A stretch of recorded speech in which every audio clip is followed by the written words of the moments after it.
कहानी की शुरुआत में हम रात का एक शानदार नजारा देखते हैं। एक खूबसूरत बीच पर कुछ दोस्तों का ग्रुप जमकर पार्टी कर रहा है। म्यूजिक, मस्ती और ड्रिंक्स, सभी लोग इस पार्टी में इतने ज्यादा मग्न थे कि उन्हें वक्त का कोई होश ही नहीं था। रात काफी गहरी हो चुकी थी। तभी पार्टी करते करते उनकी नजर रेत पर पड़ी एक बहुत ही अजीब और बड़ी सी चीज पर जाती है। नशे और मस्ती में चूर इन दोस्तों को बिल्कुल भी अंदाजा नहीं था कि वो चीज आखिर है क्या। वो बिना कुछ सोचे समझे उस अनजान चीज का मजाक उड़ाने लगते हैं और मजाक मजाक में ही वो उस चीज को तोड़कर डैमेज कर देते हैं। उन्हें लगता है कि ये कोई मामूली कचरा या पत्थर होगा। उसे वहीं इग्नोर करके वो अपनी पार्टी में वापस लग जाते हैं। रात काफी बीत चुकी थी और हद से ज्यादा एंजॉय करने के बाद सभी दोस्त बुरी तरह थक जाते हैं। जिसे जहां जगह मिलती है वो वहीं सो जाता है, कोई अपनी गाड़ियों में तो कोई किसी ऊंची जगह पर। अगली सुबह सूरज की किरणें बीच पर पड़ती हैं और एक एक करके सभी की आंखें खुलना शुरू होती हैं। इन्हीं में से एक लड़की थी, मार्शा। आंख खुलते ही मार्शा को अपनी बॉडी में बहुत अजीब सी बेचैनी महसूस होती है। उसकी तबीयत अचानक से खराब होने लगती है और उसे लगातार वोमिटिंग होने लगती है। बाकी दोस्तों को लगता है कि शायद ये कल रात की हैवी ड्रिंकिंग और हैंगओवर का नतीजा है, लेकिन मार्शा अंदर ही अंदर बहुत घबराई हुई थी। उसे कुछ तो बहुत ही अजीब और डरावना फील हो रहा था। तभी कार में बैठी उसकी एक दोस्त की नजर बाहर रेत पर पड़ती है। वहाँ सैंड, रेत के ऊपर एक कौवा बैठा हुआ था, लेकिन अगले ही पल कुछ ऐसा होता है जिस पर यकीन करना मुश्किल था। वो सैंड अचानक से उस कौवे को अपने अंदर खींचने लगती है। ऐसा लग रहा था जैसे वो कोई नॉर्मल रेत नहीं बल्कि एक बहुत बड़ा और जानलेवा दलदल हो। कौवा तड़पता है और पलक झपकते ही रेत के अंदर गायब हो जाता है। ये खौफनाक नजारा देखकर वो लड़की बुरी तरह डर जाती है और चिल्लाते हुए अपनी दोस्त मार्शा से कहती है, मार्शा, अपने पैर रेत पर मत रखना, वहाँ खतरा है। लेकिन बहुत देर हो चुकी थी। इससे पहले कि मार्शा अपनी दोस्त की बात समझ पाती, उसका पैर उस जानलेवा रेत पर पड़ चुका था और देखते ही देखते सैंड उसे अपने अंदर खींचने लगती है। मार्शा घबराकर अपने पैर को बाहर निकालने की पूरी ताकत लगा देती है, लेकिन वो नाकाम रहती है। वो रेत किसी चुंबक की तरह उसे जकड़ चुकी थी। अपनी जान बचाने के लिए मार्शा अपने हाथों का इस्तेमाल करती है, लेकिन ये उसकी सबसे बड़ी गलती थी। उसके हाथ भी उसी रेत में बुरी तरह फंस जाते हैं। अब मार्शा खौफ से कांप रही थी और दर्द के मारे जोर जोर से चीखने लगती है। उसके दोस्त उसे तड़पता हुआ देख रहे थे, लेकिन कोई भी उसकी मदद के लिए नीचे नहीं जा सकता था, क्योंकि जो भी उस रेत पर कदम रखता उसका भी यही अंजाम होता। मार्शा की ये दर्दनाक हालत देखकर कार में बैठा उसका एक दोस्त खुद को रोक नहीं पाता। वो उसे बचाने के लिए बाहर निकल आता है। बाकी सब उसे चीख चीख कर मना करते हैं, मत जाओ, रुक जाओ, लेकिन वो किसी की नहीं सुनता। जैसे ही वो लड़का सैंड के ऊपर भागते हुए जाता है, अचानक उसका बैलेंस बिगड़ता है और वो सीधे मुंह के बल रेत पर गिर पड़ता है। और अब जो होता है वो किसी बुरे सपने से कम नहीं था। मुंह के बल गिरने की वजह से उसके चेहरे की स्किन उस भयानक रेत से बुरी तरह चिपक जाती है। वो चीखते हुए खुद को उठाने की कोशिश करता है, लेकिन रेत ने उसकी पूरी बॉडी को जकड़ लिया था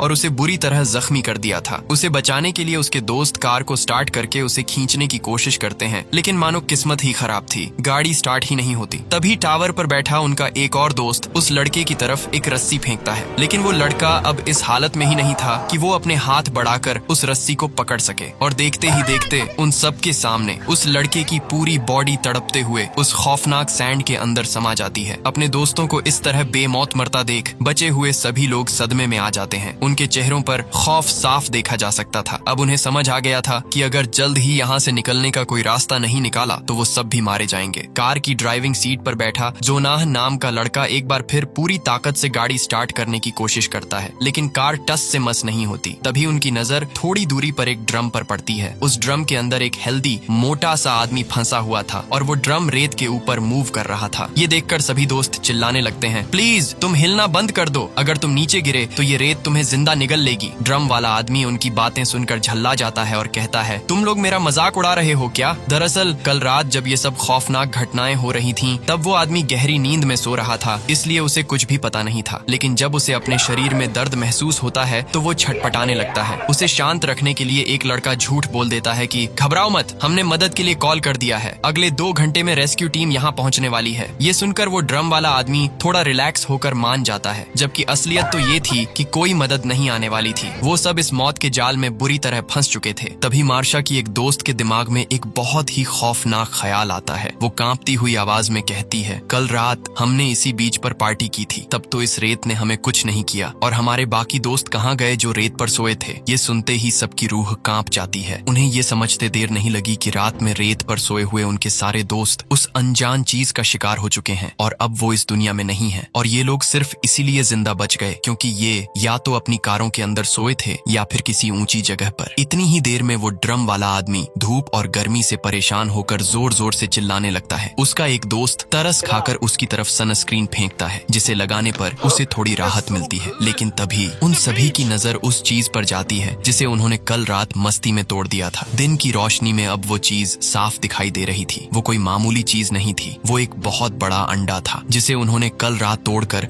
अपनी जिंदगी की सबसे बड़ी गलती कर दी थी। अंडा टूटकर 2 हिस्सों में बंट चुका था, जिसका सीधा सा मतलब था कि उसके अंदर जो भी खौफनाक क्रिएचर था वो अब बाहर आ चुका है, और वही क्रिएचर इस सैंड के नीचे छुपकर उन सब का शिकार कर रहा है। ये कंफर्म करने के लिए मार्शा की दोस्त रेत पर एक चीज फेंकती है और सैंड तुरंत उसे अपने अंदर खींच लेती है। अब ये साबित हो चुका था कि मौत उनके ठीक नीचे उनका इंतजार कर रही है। ये सब देखकर जोनाह कहता है कि हम हाथ पर हाथ रखकर मौत का इंतजार नहीं कर सकते, हमें खुद ही कुछ करना होगा। वो हिम्मत करके एक स्केटबोर्ड उठाता है और कार से निकलकर पास रखे एक टेबल तक पहुंचने का रिस्क लेता है। वो स्केटबोर्ड को रेत पर रखकर बड़ी ही सावधानी से उस पर चलने लगता है। सब कुछ ठीक चल रहा था, लेकिन जैसे ही वो टेबल के पास पहुंचने वाला होता है, उसका स्केटबोर्ड स्लिप हो जाता है। जोनाह का पैर फिसलता है और वो उस खौफनाक रेत के बेहद करीब पहुंच जाता है। तभी सैंड के अंदर से कोई अनजान और खौफनाक चीज तेजी से बाहर निकलती है और जोनाह के पेट को चीरती हुई टच कर जाती है। लेकिन जोनाह गजब की हिम्मत दिखाता है और बिना 1 सेकंड गंवाए फौरन छलांग लगाकर टेबल के ऊपर चढ़ जाता है। टेबल पर एक बैग रखा था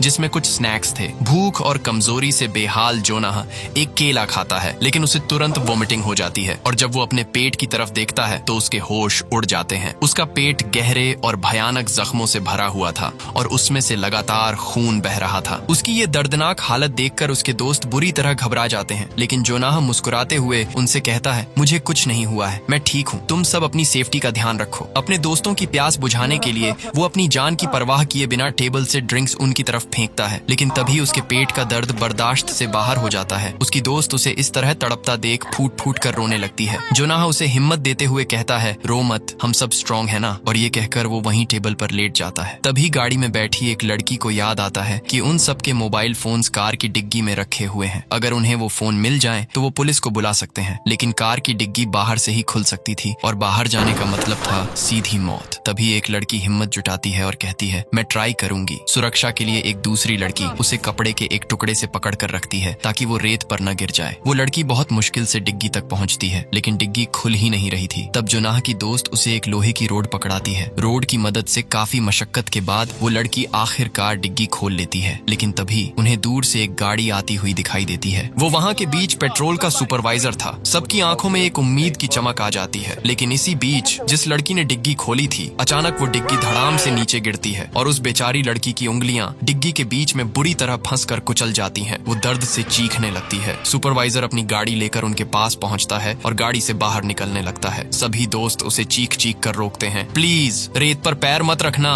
नीचे मत आओ। लेकिन सुपरवाइजर को लगता है कि ये सब नशेड़ी बच्चे हैं जो ड्रग्स लेकर ड्रामा कर रहे हैं। पर जैसे ही वो सुपरवाइजर रेत पर पैर रखता है, सभी हैरान रह जाते हैं। सैंड उसे अपने अंदर नहीं खींचती। सबसे पहले वो जोनाह के पास जाता है और उसके पेट के खौफनाक जख्म देखकर दंग रह जाता है। फिर वो उस ड्रम वाले आदमी को निकालने की कोशिश करता है, लेकिन उसका वजन बहुत ज्यादा था। सुपरवाइजर कहता है, मैं अभी अपनी टीम को बुलाता हूँ, लेकिन मुझे समझ नहीं आ रहा तुम लोग ये क्या पागलपन कर रहे हो। तभी जोनाह की दोस्त रोते हुए कहती है, हमारी दोस्त की उंगलियां डिग्गी में फंसी हैं, प्लीज उसकी मदद करो। सुपरवाइजर उसके पास जाता है, लेकिन उसे निकालने की कोई खास कोशिश नहीं करता। ये देखकर जोनाह की दोस्त गुस्से में चिल्लाने लगती है। सुपरवाइजर चिढ़ते हुए कहता है, तुम मुझसे इतनी बदतमीजी से क्यों बात कर रही हो, आखिर ड्रामा क्या है। वो चिल्लाकर जवाब देती है, क्या आपको दिख नहीं रहा हम किस मुसीबत में हैं? इस रेत ने हमारे 2 दोस्तों को जिंदा निगल लिया है। सुपरवाइजर हंसते हुए कहता है, मुझे ही बेवकूफ बनाने के लिए मिले थे? अगर ऐसा है तो देखो, मैं भी तो इसी सैंड पर खड़ा हूँ, मुझे तो कुछ नहीं हुआ। सुपरवाइजर गुस्से में अपनी गन निकाल लेता है, लेकिन इसी हड़बड़ी में उसकी गाड़ी की चाबियां रेत पर गिर जाती हैं। सभी एक साथ चिल्लाते हैं, नहीं, सैंड पर हाथ मत लगाना। पर वो घमंडी सुपरवाइजर किसी की नहीं सुनता। जैसे ही वो अपनी चाबियां उठाने के लिए सैंड को छूता है, वो खौफनाक क्रिएचर उसके हाथ को जकड़ लेता है। सुपरवाइजर घबराकर अपने दूसरे हाथ से पेपर स्प्रे निकालकर सैंड पर छिड़कता है, लेकिन उस मॉन्स्टर पर इसका कोई असर नहीं होता। क्रिएचर इतनी जोर से खींचता है कि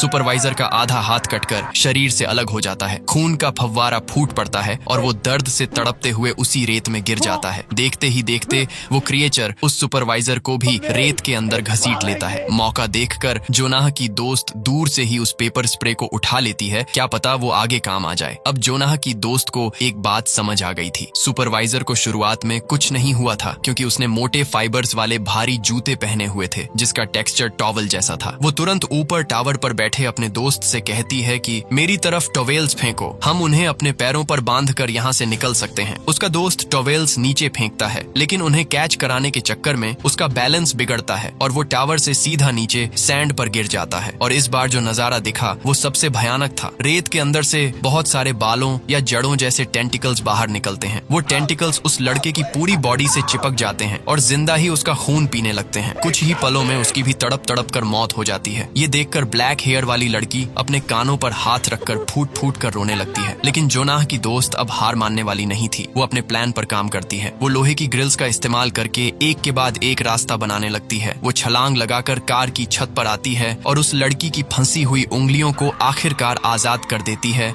और उसके कटे हुए हाथ पर टॉवल बांध देती है। उधर वो ड्रम वाला आदमी जो अब तक फंसा हुआ था, उसका शरीर अब सूजन की वजह से ड्रम के किनारों से छिलने लगा था। उसके शरीर से खून बहकर सीधा सैंड में जा रहा था। खून की महक पाते ही वो सारे खौफनाक टेंटिकल्स तेजी से उस ड्रम की तरफ बढ़ते हैं। वो टेंटिकल्स ड्रम को नीचे से खाली कर देते हैं और पलक झपकते ही उस भारी भरकम आदमी को ड्रम समेत रेत के अंदर खींच लेते हैं। एक और खौफनाक मौत। अब तीनों लड़कियों ने ग्रिल की मदद से कार से लेकर टेबल तक एक रास्ता बना लिया था। ब्लैक हेयर वाली लड़की सावधानी से जोनाह के पास पहुंच जाती है। अब बारी थी उस लड़की की जिसकी उंगलियां कट चुकी थीं। वो ग्रिल पर बैलेंस बनाते हुए आगे बढ़ती है लेकिन तभी उसके कटे हुए हाथ से खून की एक बूंद सीधे नीचे सैंड पर गिरती है। एक बूंद खून और वो क्रिएचर तुरंत बाहर आ जाता है। क्रिएचर को देखकर वो लड़की इतना डर जाती है कि उसका बैलेंस बिगड़ जाता है और वो सीधे उस मौत के दलदल में जा गिरती है। क्रिएचर बिना रहम किए उसे रेत के अंदर खींच लेता है। उधर ब्लैक हेयर वाली लड़की अपने पैरों पर टॉवेल्स बांधकर सैंड पर चलने का रिस्क लेती है। टॉवेल्स की वजह से क्रिएचर उसे महसूस नहीं कर पाता और वो सही सलामत सुपरवाइजर की गाड़ी की छत पर पहुंच जाती है। लेकिन गिरते वक्त सिर में गहरी चोट लगने के कारण